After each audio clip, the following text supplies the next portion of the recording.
The Meiji Restoration. Of about 120,000 men mobilized over the Boshin War, about 8,200 were killed and more than 5,000 wounded. After the victory, the government proceeded with unifying the country under a single, legitimate, powerful imperial court. The emperor's residence was moved from Kyoto to Edo at the end of 1868, and the city was renamed to Tokyo. The military and political power of the domains was slowly eliminated, and the domains were divided up into prefectures. The governors of these were chosen by the emperor. This is an image of the Emperor Meiji moving to Tokyo. A major reform was the abolition of the samurai class. This allowed many of them to take administration or business positions, which samurais could not do before, due to their warrior code. This also, however, threw many samurai into poverty. The southern domains of Satsuma, Choshu, and Tosa played the decisive roles in the victory, so they had most of the senior government positions for decades after the war. This was referred to as the Meiji Oligarchy. It was formalized with the title Genro. In 1869, the Yasukuni Shrine in Tokyo was built to honor the fallen of the Boshin War. Some leaders of the former shogunate were imprisoned, but were not executed. This was because of the insistence of Saigo Takamori and Iwakura Tomomi, although the British envoy Parkes had a lot of influence. He had urged Saigo that severity towards Yoshinobu or his supporters, especially in the way of personal punishment, would injure the reputation of the new government in the opinion of European powers. After 2 or 3 years of imprisonment, most of them were called to serve the new government, and several had great careers. Inamoto Takeaki, for instance, would later serve as the envoy to Russia and China, and as the education minister. Here's Emperor Meiji with foreign representatives. The imperial side did not pursue its objective to expel foreign interests from Japan. It instead shifted to a policy of continued modernization of the country and the renegotiation of unequal treaties with foreign powers. This was the program of rich country, strong army. The shift in stance towards the foreigners came during the early days of the Civil War.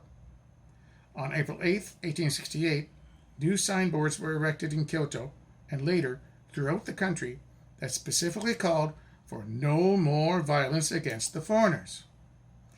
During the war, Emperor Meiji directly met with European envoys both in Kyoto and Tokyo.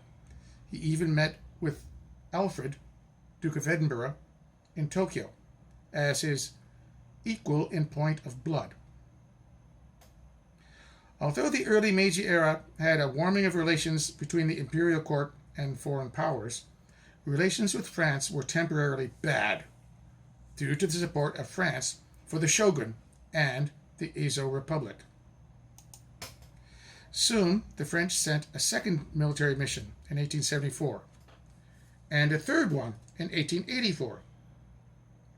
A lot of interaction happened from 1886, when France helped build the Imperial Japanese Navy's first large-scale modern fleet.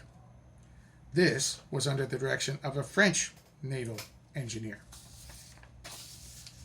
The modernization of the country began in the last years of the shogunate, but was just continued in the Meiji government. Here's more of the second French military mission to Japan in 1874.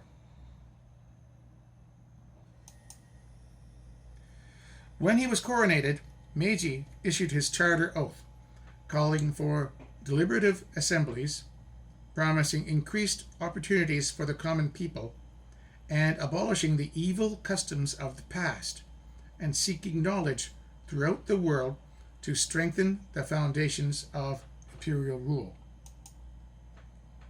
Prominent reforms of the Meiji government included the 1871 abolition of the domain system, by which the feudal domains and their hereditary rulers were replaced by prefectures with governors appointed by the emperor. Others included compulsory schooling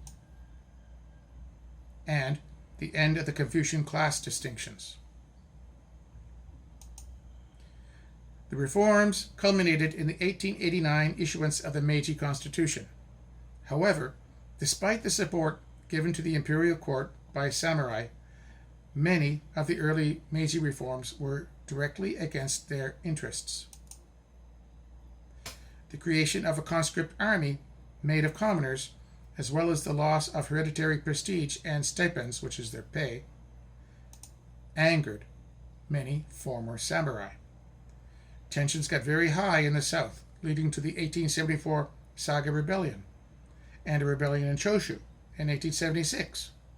Former samurai in Satsuma, led by Saigo Takamori, who had left the government over foreign policy differences, started the Satsuma Rebellion in 1877. Fighting for the maintenance of the samurai class and a more virtuous government, their slogan was, "New government, high morality." It ended with a heroic but total defeat at the Battle of Shiroyama.